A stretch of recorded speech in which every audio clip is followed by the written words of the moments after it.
Texas just made the biggest move when it comes to rental property and home ownership in general. Governor Greg Abbott wants to ban capital gains in Texas forever. He is also working on lowering property taxes for regular homeowners and investors. So if you're a rental property investor or want to be an investor, these changes could mean more money in your pocket. Now let me show you what this actually means to you and why it matters and why you should be paying attention to this right now. So here is what I'm going to be breaking down for you in this video. I will be explaining what is a capital gain and what does it even mean to you, and why does Abbott even want to ban it, how property taxes might drop in Texas, what this actually means to regular people who own rental property or just own their home and or people that just want to start rental property investing.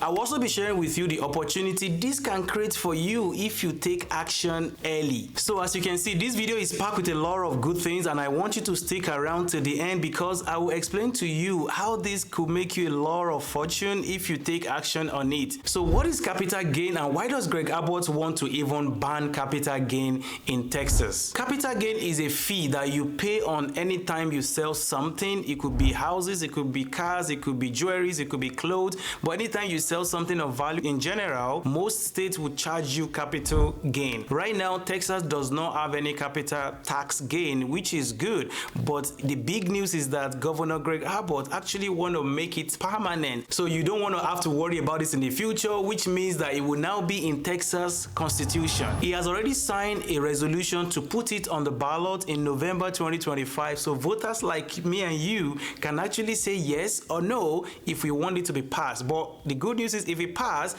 Texas will never be allowed to add a state capital gain tax ever. And you might be asking me, why does this matter? Why should I care about this? This means that more profits to you as a rental property owner if you sell your property in the future, or as a regular homeowner, if you sell your home in the future in Texas, you pay zero capital gain tax. It also gives you peace of mind. You won't be surprised by any new tax change, any new tax law in the future, and it makes Texas even way more attractive for investors all over the world. They will keep trooping to Texas to buy property because they know that there is no state capital gain when they sell it in the future. Now, the second part of what Greg Abbott is trying to do is to lower property taxes in Texas. Now, as you probably already know, Texas has one of the highest property taxes in the country, but Greg Abbott understands this, that if you need to attract more investors to Texas, you need to reduce that property taxes. And here is what has already happened. In 2023, Texas passes a $18 billion tax relief plan. Also,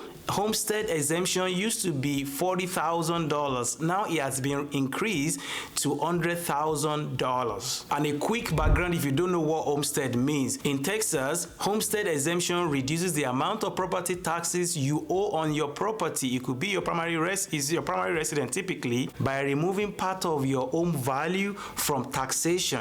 For example, if you own a house that is valued at $500,000, right? Because it has been increased from $40,000 to $100,000, that means the government will only be taxing you for property tax purpose only. They will be taxing you on value of $400,000, which means overall you will pay less in property taxes, and that is even about to get better and go to the next level. Number three thing is that Texas is using billions of dollars to help lower school taxes, which is a chunk of your property tax bill every single year. Number four is that there is now a 20% cap on how much your rental property value can rise each year if it's under $5 million, which is where most of us actually fall into. And here is what might happen next if all this plan go through. One, exemption, the Homestead Exemption I just discussed might go from $100,000 to $140,000, which means you even save more in property taxes. Extra tax savings for seniors and people living with disability. So what does this mean to regular average Joe like me and you that are just buying,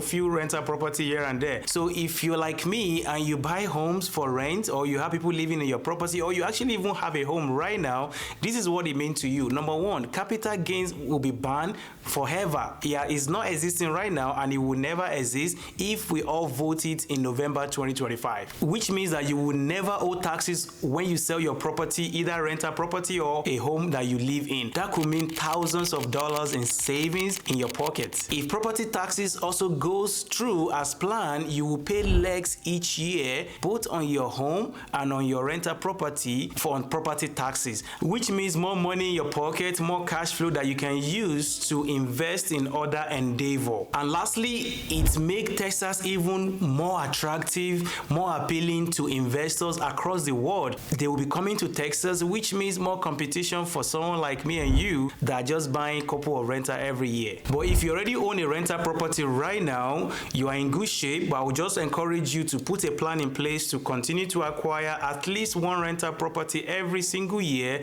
so that you can ride along with the long-term benefit of these low or no taxes in Texas. So what is the rental market outlook in Texas for the next couple of years to come? As you already know, Texas continues to grow fast, especially in the big cities like your Houston, Dallas, Fort Worth, and San Antonio.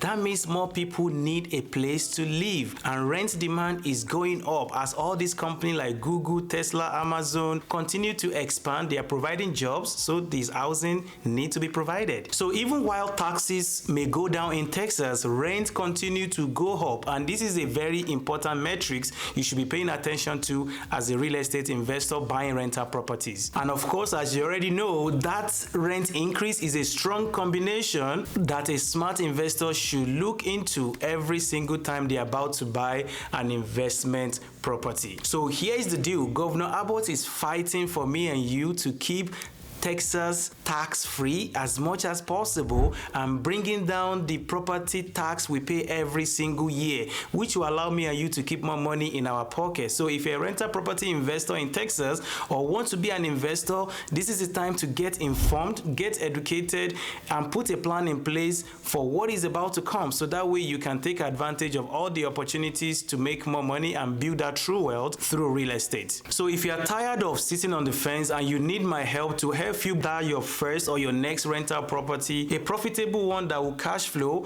comment the word community and I will send you a free invitation to join my online community where you will see like-minded individuals on the same path like you, working every time towards their financial freedom and building wealth through real estate. Above all, don't forget to like this video, subscribe to my channel, and click on that notification bell so I can let you know the next time I have a new video. Thank you so much for sticking around with me. I do appreciate this and I hope you find value here. But before you go, watch this next video where I walk you through what exactly you need to know before you invest in real estate in 2025. You can watch the video here and I will see you in the video. Peace.